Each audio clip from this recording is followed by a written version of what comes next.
але мені задоволення це доставляє розповідати. Отже, в Краснодарському краї другий день горить пункт перевалки Кавказька. Вогнем охопило там резервуари, пошкоджено трубопровід, приборка та це фаєр-шоу. Намагаються майже 300 рятувальників, але поки безрезультатно, адже пожежа розгортається все більше. Нагадаю, що прилетіло по Кавказькій учора близько 3-ї ночі. Це один із ключових об'єктів окупантів, який забезпечує експорт російської нафти. Зараз ми побачимо, як палає, а потім я розкажу, чому це мене так радує.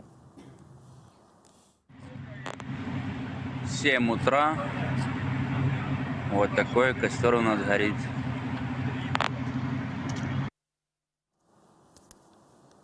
У мене є родичі, ну або принаймні колись я їх так називала, які живуть в Краснодарському краї на Кубані. Тому щоразу, коли прилітає, я дуже радію, оскільки в лютому 22-го року, коли все тільки починалося повномасштабне вторгнення, вони написали наступне: щоб вас наші русські танки закатили в асфальт. Уявляєш? А ми думали, нормально спілкувалися.